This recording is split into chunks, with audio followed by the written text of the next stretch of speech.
Bonjour à tous. Si je joins une petite vidéo concernant mon retour sur un mois d'utilisation de la caméra IP de chez Action. Donc voilà, sur ma première vidéo, j'ai eu pas mal de questions et tout ça, donc j'ai tenté de vous répondre au maximum dessus. Donc là, mea culpa, sur ma première vidéo, je dis que je ne voyais pas l'autonomie de la batterie, l'intensité, etc. En allant jeter le carton à la poubelle, et bah 3,7, 4 ampères 4. 3,7 volts, 4 ampères 4. Donc c'est déjà très bien. Bon, batterie non remplaçable, hein, c'est un matériel qui est étanche, IP65. Pendant un mois, il a fait beau, pas beau, etc. La caméra n'a pas bronché de ce côté-là. Les joints pour l'étanchéité sont vraiment top. Ça, je pense qu'ils ont fait vraiment gaffe sur ce point-là. Ensuite, nous, on verra ensemble l'alarme et le flash, la vision nocturne, la carte SD et le micro avec l'alarme.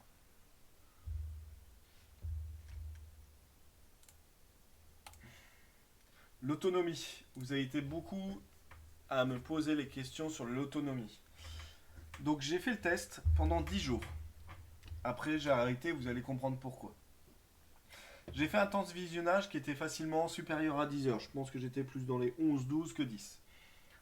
L'énergie restante, c'est pour ça que j'ai arrêté, elle était à 40%. Donc ça reste honnête, hein, pour une batterie à ce prix-là, franchement, ça reste honnête. Vous vous souvenez, lors du déballage, je vous ai dit qu'elle me paraissait très lourde.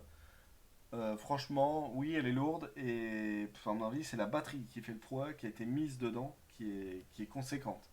Attention, je parle d'autonomie et non pas de durée de vie de l'appareil. Là, ça fait un mois que je l'ai, je ne sais pas encore.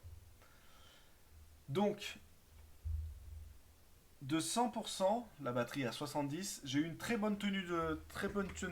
9 jours. C'est là où j'ai fait au moins 9 heures de visio. Facile. Pas de visio, mais de prise en main distance pour avoir le retour caméra, pour la faire baisser, parce que j'y arrivais pas du tout.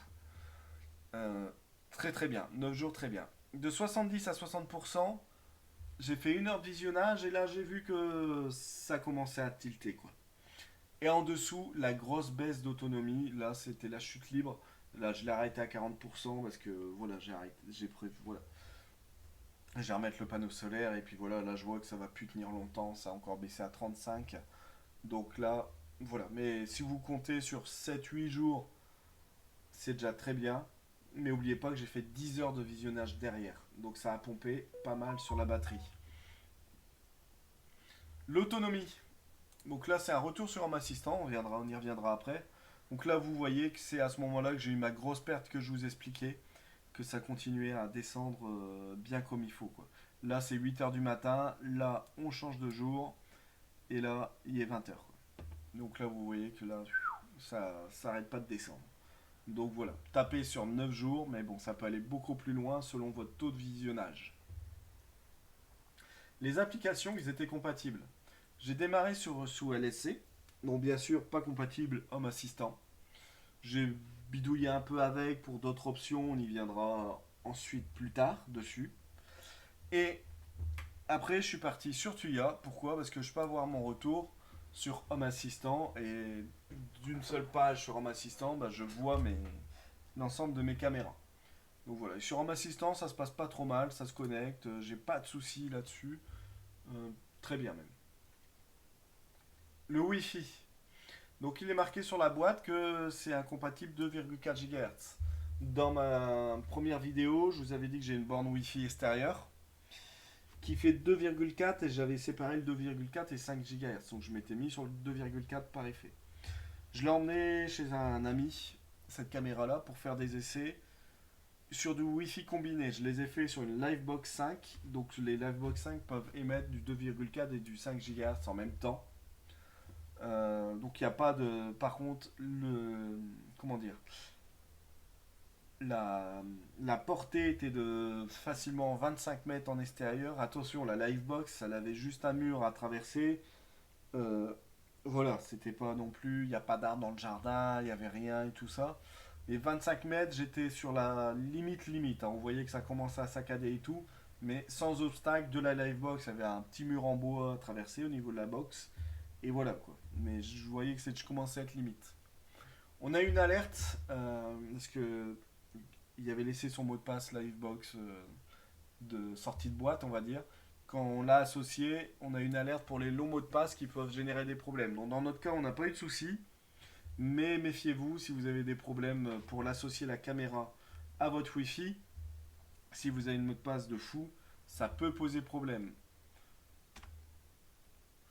La détection de mouvement. Donc là, j'ai pris des captures d'écran de jour, de nuit. On voit que ça se passe très bien. Et aussi de nuit là. Alors, là, attention, j'ai une petite caméra là. Donc ça peut... voilà, on voit, c'est pour ça que c'est éclairé là. Mais franchement, là, la nuit, là, il n'y a rien qui perturbe. Et franchement, c'est vraiment pas mal. Faut pas oublier que c'est une caméra qui a un prix réduit. Et la vision nocturne est très très bien. Donc là-dessus, c'est vraiment pas mal. La notion d'alarme. Alors, les plus. Ce que j'adore, c'est quand la nuit, quand je me connecte sur cette caméra, ou quand elle détecte quelque chose la nuit, une détection de mouvement automatique, parce que j'ai mis des routines, si dans l'application vous avez été dans le mode nuit et vous avez coché ceci, et ben vous avez de la petite lumière là qui s'allume. Et ça, je le trouve très très bien. Parce qu'au moins, si jamais il y a quelqu'un sur votre jardin, il sait qu'il a été détecté. Parce que la lumière s'allume pendant une dizaine de secondes. Si jamais ça se réitère, elle va s'allumer, s'allumer, s'allumer. Donc là-dessus, ça c'est top, je trouve. Là, à contrario, c'est dommage. La sirène, elle est pour moi inexistante. J'ai essayé de vous faire une vidéo, on n'entend pas grand-chose, quoi. Franchement, c'est pas... Malheureusement, c'est pas ouf, là. Donc les moins, la sirène, vous l'oubliez. La carte SD et ses fonctions. On met une carte SD dedans, il me la détecte, il n'y a pas de problème, il me demande de la formater et tout ça.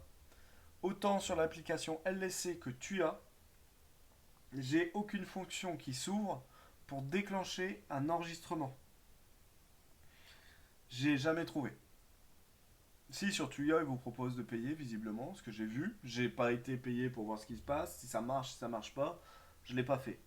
Mais la carte SD, si quelqu'un a réussi à faire quelque chose avec cette carte SD intégrée dans la caméra, vous me faites signe parce que moi, j'y suis pas arrivé. Donc là, la carte SD, la fonction carte SD, j'ai laissé tomber. Donc, retour sur le produit. Globalement, pour le prix, ça fait le job. Ça a des très bonnes fonctions, des fonctions un peu moins.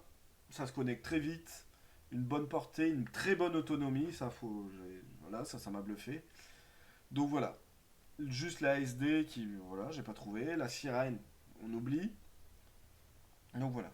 Si jamais quelqu'un a trouvé pour la SD, faites-le moi savoir. Donc pour le prix, franchement, allez-y. Il y a juste la durée de vie que j'ignore encore, hein. Je pense qu'on est tous à l'ignorer, la durée de vie de ce produit. Mais pour le prix, pour enlever un doute ou autre, vous n'allez pas tomber de haut à mon avis. Donc voilà pour cette petite conclusion sur ce produit. J'espère qu'elle vous a été utile et que ça va vous aider à aiguiller vos achats. Bon allez, n'hésitez pas à vous abonner et bon courage.